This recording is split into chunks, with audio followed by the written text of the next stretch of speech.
subtypes of type 2 diabetes in young Indians. That means those who got type 2 diabetes before 45 years of age, and compare them with those in Sweden, where this classification was originally described by Professor Leif's group. This, of course, brings out how different we are from the Europeans, and therefore I have called it a tale of two cities. You will know my only claim to fame is my picture with a European, which showed marked differences in body composition. And I'm going to use this opportunity to compare Indian scenario with Europeans to show marked differences in the subtypes of diabetes. This paper is now accepted in Diabetology. It will appear soon. And it compares data from India. Pune, that was the main center. We had more than 1,600 patients. Ahmedabad, that's Banshi Sabu. And Dibrugarh, where Sanjeev Kakati and Anupam Datta allowed us to use their data. From Europe, we have Sweden and Finland.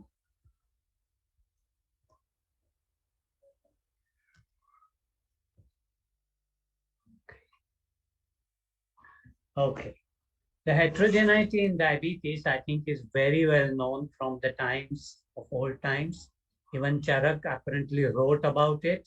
Two types of diabetes, which we would probably equate to type 1 and type 2 diabetes. In modern world, R.D. Lawrence from King's College, where Ashok Das trained, he described two types of diabetes in 1950s. And today we know that was type 1 diabetes and type 2 diabetes. From India, a number of tropical varieties have been described: MRDM, FCPD, lean T2D. And let's say one more entity I could just put in the slide was flatbush diabetes, described from New York. If we have a standardized classification, it would help international comparison. And that's why I entered into this study to compare the subtypes with European subtypes. It might help us to classify them by pathophysiology, help their treatment, and might help prediction of complications. This will gradually take us to personalized medicine. So this is the tale of two worlds I'm going to tell you. MRDM, which was really a controversial entity, found a place in a meeting in London, 1988, which was invited by the Wellcome Trust. And I was invited, many Indians were there. Professor Ahuja was there, Dr. Bajaj was there, Mohan was there. And this was the slide I showed them, okay, how two worlds can be different. In India, rain clouds are very welcome.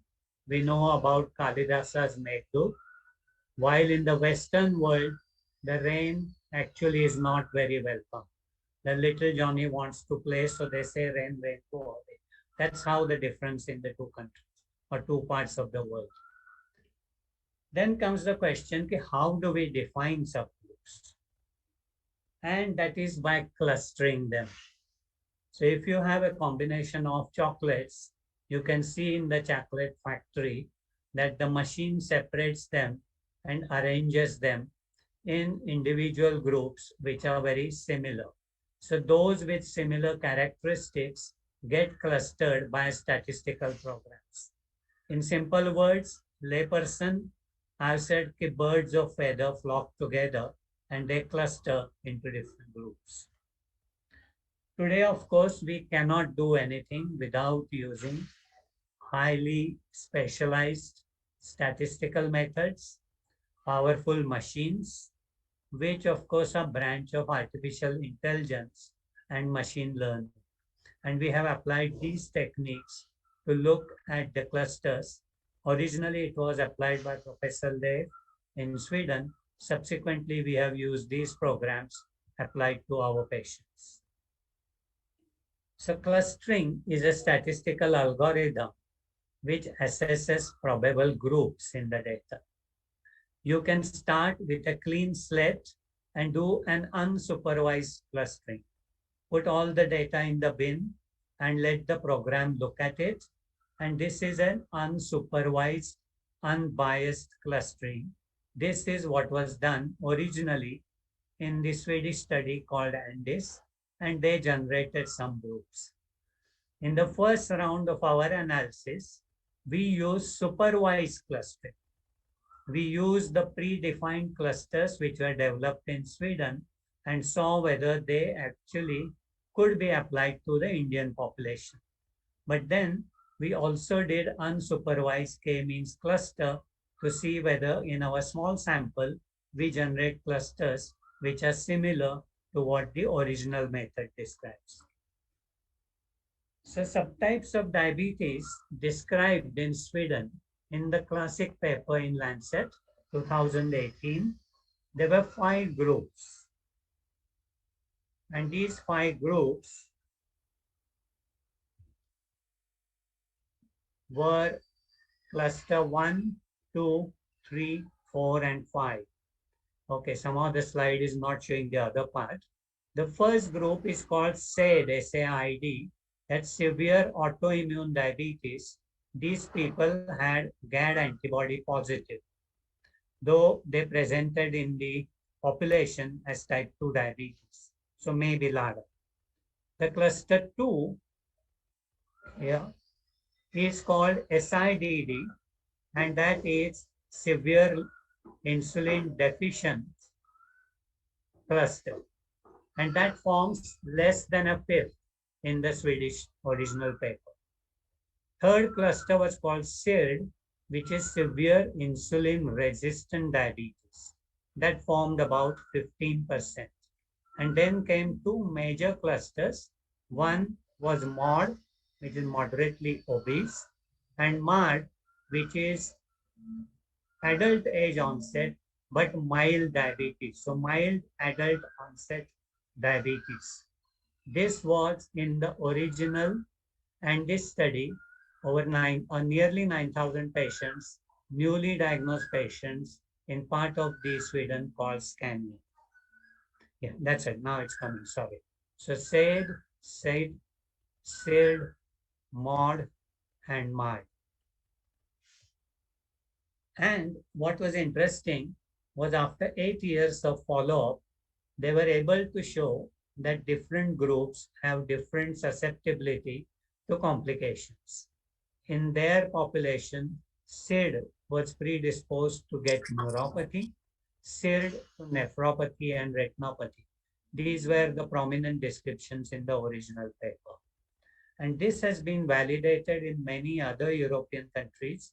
And now they have described genetic associations with some of these individual cohorts, which is in press. So in India, as I said, we have 3 cohorts which we have used. From Pune, we use data from what we call WellGen study. It was Wellcome Genetic Study, which I set up in 2005. Banshi gave us data from his clinic in patients diagnosed before 45 years of age. And in Dibrugarh, again, we set up an ICMR grant to study characteristics of patients in the Assam Medical College. So that study is called PhenoIND. How do these clusters look in the original ANDIS cohort and the WellGen cohort when we select patients diagnosed before 45 years of age? So in WellGen, you can see SID, that is the severe insulin deficient diabetes, is the most prominent group. The next common group is moderately obese group, which is about a third of all patients. And then 2 small groups, SIRD, very small, and MARD, about 10%. So that is how our composition is in the Indian clinic, and this is from Pune. We actually described only 4 clusters because we did not have GAD antibody data in our patients. And therefore, clusters 2 to 5 have been described. Cluster 1 said we could not define, but I'll tell you later on how we overcame this problem of lack of antibody measurement. If you look at Andy's study, young patients, that's Swedish patients, only 1/4 are SID and 2/3 are MOD. In other words, the proportion of SID is half of what we have in India, and proportion of MOD is twice as much what we have in India. In other words, our patients are more severely insulin deficient type, while Swedish patients are more moderately obese type. And this is a very stark difference. This obviously is also obvious to the eye, but we are now talking of a statistical application to the data which has been used in the clinic. And if we look at two other cohorts, that's Ahmedabad and Dibrugarh. In Ahmedabad, again, about 55% of patients were SID and 33% MOD, so not very different from Pune. In Assam, it was even worse for SID. Almost 2/3 of the patients are severely insulin deficient and less than 25% are MOD. So in a way, we are seeing like in Pune, about 52% SID, Ahmedabad 55%, so probably very similar. But go to the Dibrugarh and much higher number are severely insulin deficient. And given the patients in the Assam Medical College, obesity-related diabetes is much less. So looking at their actual characteristics. So what factors were used to do the clustering?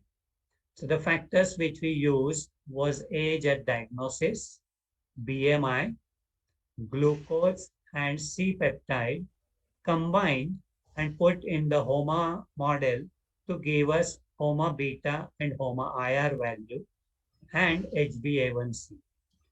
So we used age, BMI, HbA1c, HOMA beta, and HOMA IR to generate these clusters. Now, I already told you what's the proportion of clusters in the Belgian and in the Andes. And if we look at the characteristics of these patients, the patients are all diagnosed before 45 years of age. But even then, the patients are diagnosed a little bit earlier in India than in Sweden, despite the lack of national health system. That means the onset of type 2 diabetes in India probably occurs much, much earlier. And you have heard me speak day before yesterday in the Pune maternal nutrition study that 30% of 18-year-olds in the village were already pre-diabetic. The BMI, if you see, for Indians is clearly shifted to the left. So for each subclass, Indians have substantially lower BMI. So even for SID, the Swedish have BMI average of 28, we have 25. For MOD, Indians are 28, the MODs in the Sweden are 35, and MAD 23 and 24. In other words, given the considerable obesity in Sweden, the whole curve for BMI shifted to the left. And this, of course, is well known what I described 25 years ago as part of the thin Indians getting it at younger age. The glucoses are fairly similar. HbA1cs are also not very dissimilar. C-peptides in Indians are on the lower side. In fact, they are considerably lower. So we are, as a group, more insulin deficient compared to the Swedens, and that reflects in the HOMA beta. So for even for SID, the Swedish SID is 41, for us is 37. And then for MOD, Swedish is about 95, we are 77. And correspondingly, we are also less insulin resistant. So we are more beta cell deficient and less insulin resistant, less BMI, and slightly younger compared to the Sweden, even though we selected them to be less than 45 at the time of diagnosis. Then, of course, the matters get complicated when you look at the gender differences. So even in India, males and females have a difference. So in males, the SID is more common than in the females, and MOD is more common in the females than in the SID. And as you well know, females have much more adiposity than the males. So we are going to do further analysis of this to find out what might be the differences. It's quite interesting, related to our interest of body composition and intrauterine program. Then having found that the Swedish cluster methods could be used, we wanted to see whether unsupervised clusters applied to Indian cohort would generate similar clusters. And what we found was we found two stable clusters in the Pune data when we used unsupervised methods. And both in male and female, cluster 1 corresponds to SID, and there is 80 to 90% homology or overlap between SID and cluster 1 done as an unsupervised. In males, the mod equivalent, here we call it cluster 2, also overlaps very well, like 90%. But in females, the overlap is only 62%. Again, this tells us that we need to actually do more investigation to subclassify some of these into further groups, and we are working on this. I already told you how the characteristics are different between these four groups. Was there any difference in the complications? So at an average of 10 years after diagnosis, SID had an excess of retinopathy and nephropathy, that is proteinuria, as would be expected. SIRD had retinopathy more, but there were extremely few patients, so I wouldn't put much attention. In MOD, particularly neuropathy was more common. And MAD, which was the least severe diabetes, very peculiarly had higher nephropathy in the form of reduced GFR and increased risk of cardiovascular disease, both as incident cardiovascular disease as well as ECG changes. So quite interesting that though MARD is actually propagated as a very mild diabetes, it actually has a very different structure.